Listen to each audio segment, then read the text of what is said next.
Welcome back, peeps, to Video Game Therapy, Episode 2. That's right, I'm making another one of whatever the flying fuck these things are. As you can see, provided that you do in fact have a working set of eyeballs. If you don't, I'm terribly sorry, and I hope I haven't offended you. Today, we are playing the Mona Lisa of open world action RPGs.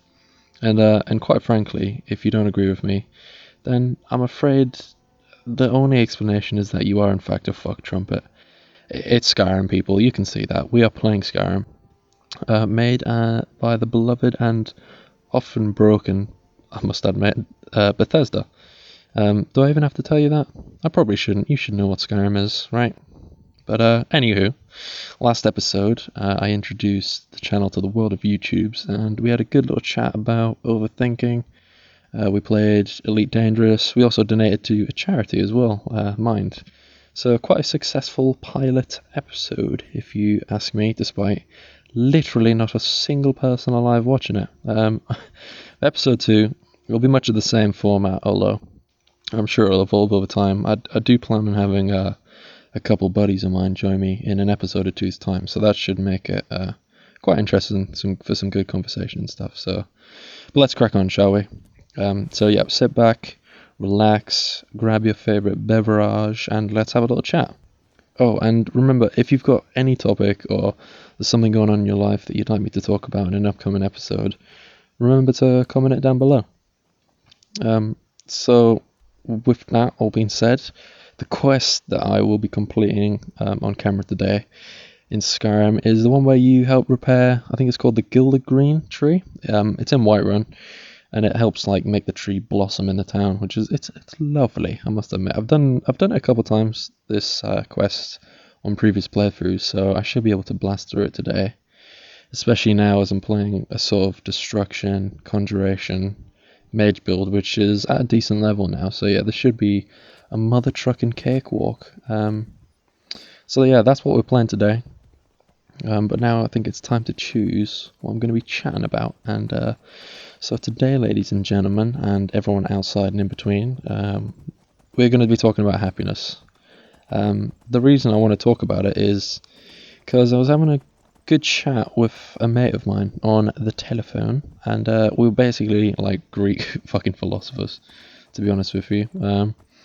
We explored all areas of happiness, what is that on the surface, and even on a more scientific level. What triggers it?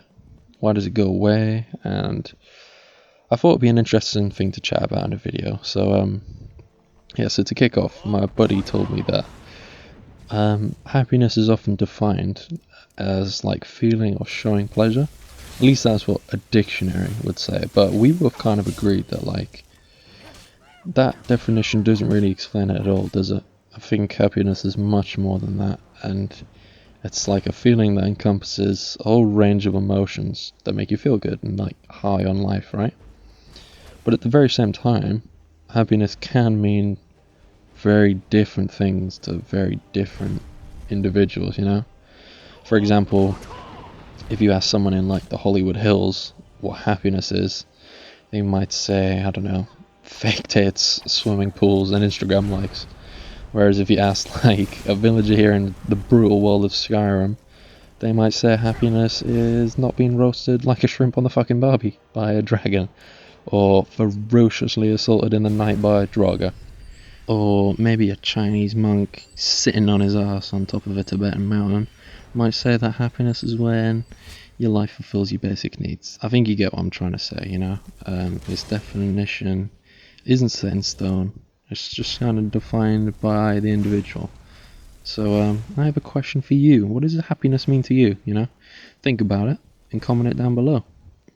I'm interested to hear what you guys have to say. So yeah, that should be cool.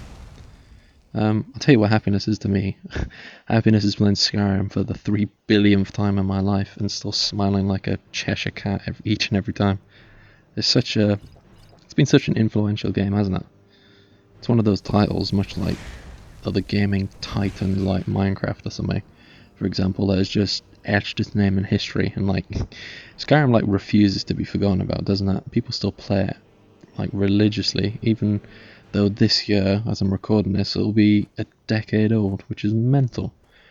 I still remember the first time I saw someone playing this game.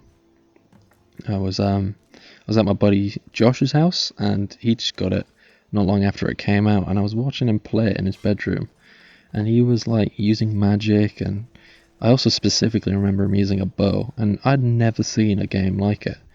Like before then, my gaming experience, I'd probably say it was pretty vanilla actually. It was like playing racing games and first person shooters like Halo with my cousin, who by the way is one of the guys that I mentioned, who might be appearing in an upcoming episode, so yeah, stick around for that.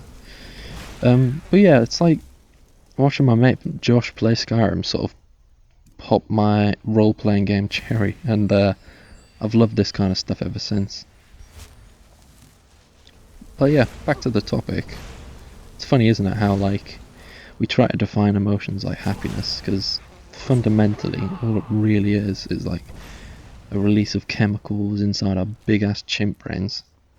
Like everyone has heard of the classics, haven't we? Like dopamine and serotonin, and I think there's like 2 or 3 others. Yeah, it's still like we know what it is, but it still seems like such a mystery. It still feels like it's super hard to come by. I think I heard someone call it a cognitive artifact, which actually makes a lot of sense. It's hard to come by a cognitive artifact. We know exactly what it is, yet people like still desperately chase it. It occupies such a large amount of people's mental capacity, that such big amount of their time trying to chase happiness. And don't get me wrong, I'm guilty of the exact same thing, the exact same pursuits. I'd imagine a lot of us are, but I suppose the real question is, do we really need to? Do we really need to desperately search for like happiness and stuff? Should we not just accept that our emotions are always undergoing change, as is the nature of everything in the universe? Because I guess, you know, maybe when you finally accept that, maybe that's like the real key to happiness. Ironically, realizing that you can't look for it, you have to create it for yourself. It's like food for thought, though, isn't it? Anyway, I hope this doesn't sound like a self-help podcast. I promise I'm trying to not be like the next Aristotle. Fuck's sake. I'm just like a bloke vomiting my thoughts out onto the internet, I guess. But I mean, yeah, with that, I literally have nothing else to say on this topic. They were just like my thoughts I was chatting to my mate about. But yeah, I guess that sort of officially brings me to the end of the video, and we'll do our little segment. It's like a little segment that we've got at the end of these videos, isn't it? We're gonna donate to another charity. We're gonna do another good thing. And today I'm going to be making a donation to the charity Special Effect, who help people. I've got another note here. They say that they help people with physical disabilities to play video games, which is lovely, because gaming should be accessible for anyone, you know. It should be accessible to anyone and everyone, and these people at this charity are doing everything they can to make sure that is in fact the case. And so that's great, it's beautiful. So you can donate like I have, as you can see on the screen, or you can take a look at the website like Game Blast, I think they're called, who hosts like gaming marathons and streams and stuff. So you can set up your own stream and have it so it's in aid of Special Effect. So maybe if you have your own audience, you're a streamer or something like that, that might be a good thing for you to check out and just do a good thing, you know. That's what I want to keep doing with this channel. I want to make a nice community, and I just want to do good things for the world, and I think that's a really nice thing to do. I only gave them for $5. You don't have to give them much, but every little helps, guys. So on that note, I love you peeps. I appreciate you stopping by for the second episode of Video Game Therapy, and we shall do this again soon, I promise. But for now, I shall see you later. Bye!